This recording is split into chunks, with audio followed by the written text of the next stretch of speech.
Roy Keane. OME voices intrinsically command respect, others obedience, but as a powerful, deep growl boomed out, there was only one emotion flooding over the shaking 12-year-old boy: pure fear. What do you want? Gripped with panic, he couldn't move.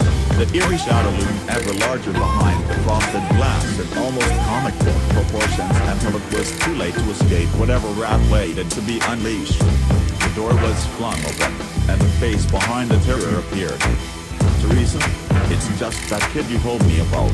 As Roy Keane's disarmingly warm and beamed down at my outstretched autograph book, I wondered what all the fuss had been about. The theatrics of his approach had seemed entirely plausible given the public perception of his character, but instead here was a relaxed neighbor on his doorstep chatting to a young fan. See? I'm not so bad, am I? With that he was gone. Roaring tyrant or inspiring leader? Aggressive hothead or driven talisman? Dramatic is not a word that Keane would enjoy using to describe himself, but it would fit the path of his career. For many, the images of Roy Morris Keane down in gear are of the sinew-busting approaches to referees or him towering menacingly over fallen opponents. They fit the character that has been built up over time so easily. He's an angry man, right? The pantomime villain that others hate but his followers love, if only because they are not facing him. Even when he took peaceful strolls with his beloved Labrador trips in the maddening aftermath of the Satan incident in 2002, the media broadcast the brooding intensity of his scowling face rather than the introspective family man just wishing for a moment with his thoughts. Often he would walk side by side with his canine companion down the road to the local golf course and wander beside the sweeping fairways as the choked brown waters of the River Bowen rolled on by, a world away from the circus that he had become an integral part of, willingly or not. Therein lies the paradox of his success. A born winner, ruthlessly determined and free from the distractions of celebrity and an almost religiously private family man, but needing the grandest stage of all to feed his thriving potential. His infamous comment about the corporate atmosphere of fans eating prawn sandwiches showed a disdain for the glitz and glamour of the theater in which he found himself, but without the very essence he was against he could never have achieved everything he had in the game. The difference between reality and perception is not one that seems to affect the Irishman, as long as he has been allowed to get on with what he does best. A few years after he had dramatically defied Mick McCarthy by walking out of Ireland's 2002 World Cup training camp on the Pacific island of Saipan, he even watched a comedy musical named I Know that was written about the entire episode as it opened in Dublin's theatres. The show was a firmly tongue-in-cheek retelling of how the Manchester United captain had stuck to his principles when faced with some shoddy preparation from the FAI. Famously, Ireland's officials had failed to ensure training equipment arrived at a location that had no dedicated football pitch, so Keane offloaded his frustrations in an interview with the Sunday Independent and the Irish Times. Needless to say, the gruff Yorkshireman's accusations of his captain faking injury in the qualifying playoff against Iran, as well as the public admonishment for the newspaper interview in front of the whole squad, did not see Keane retract his stance. Quite the opposite, in fact.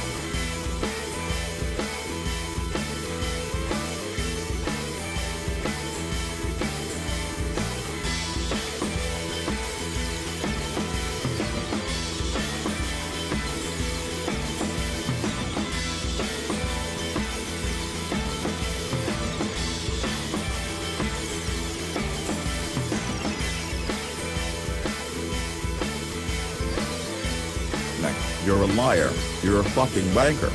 I didn't rate you as a player, I don't rate you as a manager, and I don't rate you as a person. You can stick your World Cup up your ass. The only reason I have any dealings with you is that somehow you are the manager of my country. You can stick it up your bollocks. The tirade lasted 10 minutes, with every word driving the wedge between captain and country ever wider as public opinion was fiercely divided between backing the controversial player or condemning him. There was a huge split in the country, said Karl Marr, a long-standing season ticket holder at the Aviva Stadium. I reckon around 70-30% against him. for me, condemnation. The nature of his departure meant a 2-year exile from national team duty as the debate rolled on, but by the spring after his 2004 call under Brian Kerr, a coach Keane respected highly, I was poking fun at the fallout. Keane later expressed his regret that he hadn't been able to focus on achieving a personal goal of playing at the World Cup. What I should have said, to McCarthy, was I wasn't playing for him, I was playing for my country, he said. I just felt we needed to change our attitudes a little bit, at least prepare as well as the Germans and the Brazilians. Why not prepare as well as them? People always thought I was looking for perfection, far from it. What I was looking for was progress. Once again, the image of a furious Keane spitting forth aggression fits snugly with the caricatured stereotype that the media have molded over the years, despite missing the cause of the frustration. It is clear that he could have handled the matter more diplomatically, even by his own admission, but the driving force behind his reaction was a scarcely believable amateur attitude towards preparing for the biggest event in a decade, and for most players, in their entire career.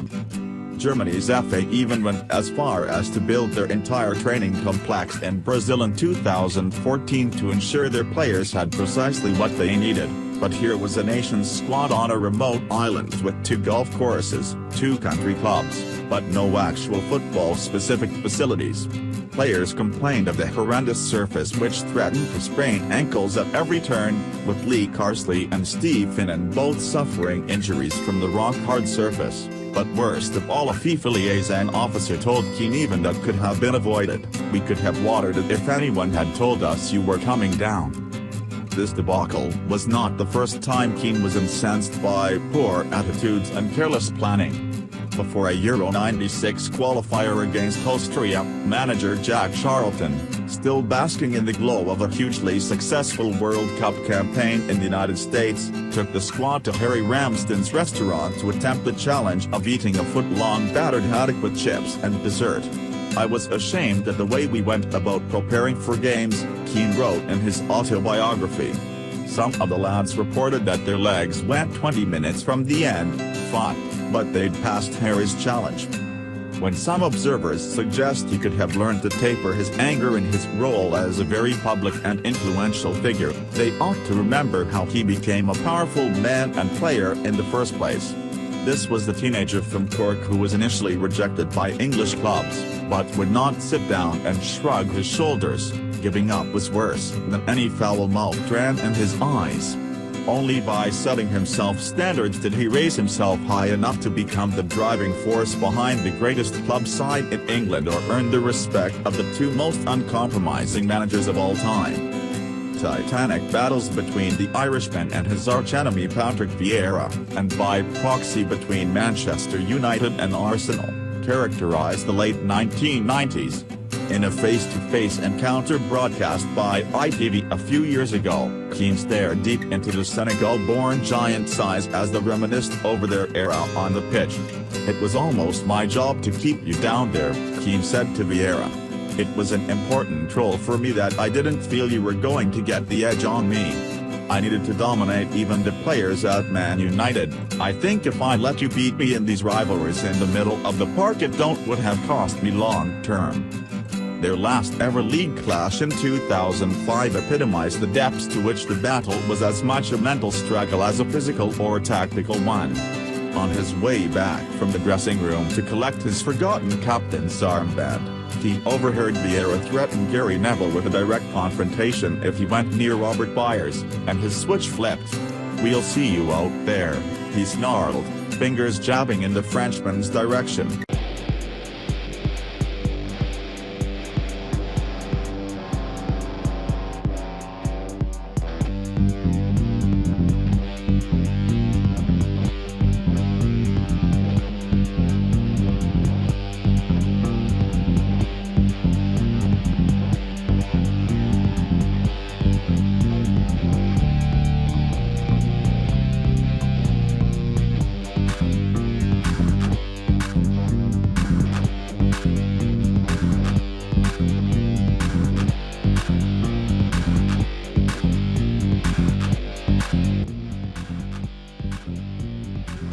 psychology has always been central to his style, but whereas others in the game would use modern theories to direct and inspire them, Keane's version was much simpler: never, ever, accept anything other than your best.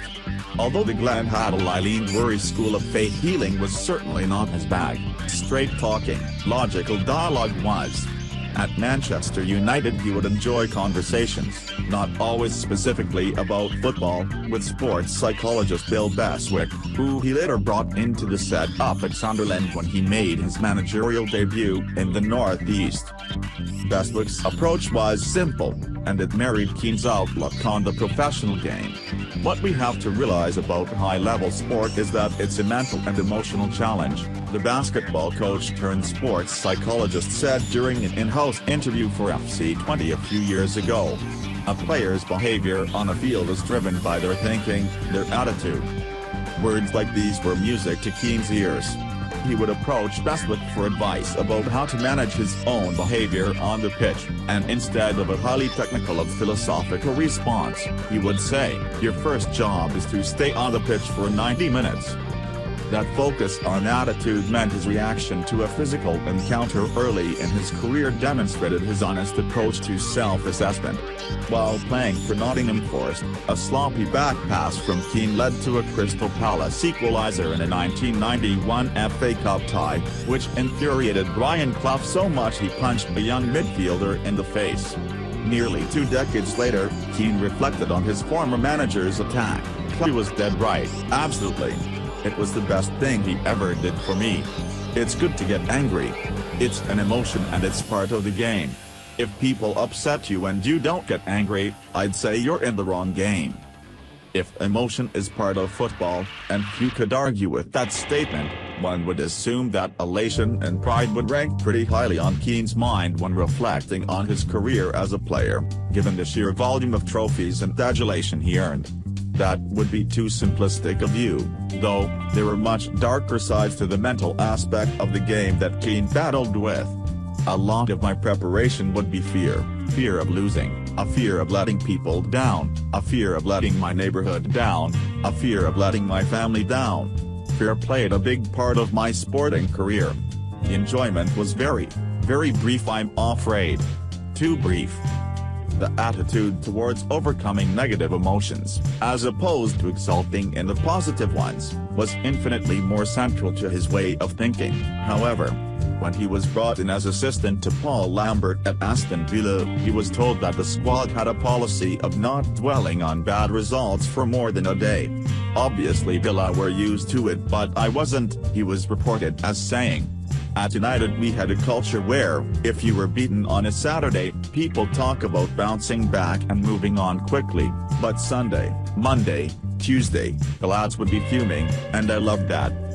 Many detractors have labeled this level of response as being a sore loser, but the intensity in the pursuit of perfection was undoubtedly what drove Keane and his teammates to be better than their rivals. Was my intensity part of my undoing? Possibly so, there's no doubt about it. But that's part of my DNA. There's no point in saying you should step back from that. Intensity sometimes boiled over into unsavory incidents, as it often does with those who live and play on the edge. When Alf Inchalen stood roaring obscenities at Keane as he lay stricken with a cruciate ligament injury that would keep him out of the game for a year, a challenge was laid down in his mind. Allen felt Keane had been trying to foul him in the tackle and showed no sympathy. This was not something to be passed over. Almost 4 years later in the Manchester derby, Keane launched his foot at the Norwegian's right knee, sending him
minutes later, however, he was booked for a late stretch to tackles a day, which would prevent him from playing in the final if his side don't fare. His subsequent refusal to wallow in the doldrums as he continued with a new vigor to demand the most improbable of comeback victories is lauded today as a seismic act of heroism, but the man himself doesn't see it that way.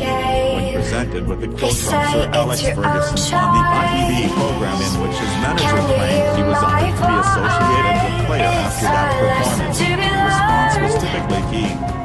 He didn't put that in his last book, did he? He judged his young man before narrowing his eyes as he addressed the off-camera video. Stuff like that almost insults me. What am I supposed to do? Give up? Not cover every play with perhaps not do my best for my teammates. Not do my best for my dollars. To be honest, I actually get offended when people throw quotes like that at me like I'm supposed to be quiet. It's like praising a postman for delivering letters.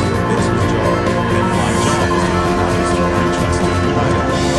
He wasn't captain of Manchester United, scratching every signal to the cause. He was just another man walking his dog beneath the suburbs. He was anything like a growling pig pulled up and he chose to remember him as. That petrified young boy standing nervously on his doorstep believed every powerfully terrifying image of the man. But what few people know about or dare to recall is the softly spoken man who would stop for a cup of tea with the octogenarian dog walkers and shared his peaceful strolls across the hidden parts of Cheshire. One such group would think would pass a log house surrounded by trees with a large garden overlooking the 50 and pale golf club. A few hundred meters from his door's front door where the immediate camp house and benches solitude his beloved kids after saving. Men who are like England would sometimes invite his players to a rally relax, but he preferred his own company to unwind, perhaps less to philosophically question his place in the world, but simply to avoid the unnecessary scramble of attention. The property used to belong to each dog when he was a youngster tenant the systematic crafted around the time he arrived. It was a wild thing entertaining winger with audacious ability for the congratulation of the crowd. His naked steps after scoring made thousands of men feeling winners on his knees, while his rock-star celebration as he grabbed the corner flag like a microphone on stage was typically flashy. You can bet he never acted a superstar after scoring for any of his clubs, but that isn't to say he was just a senior dressing room general boss.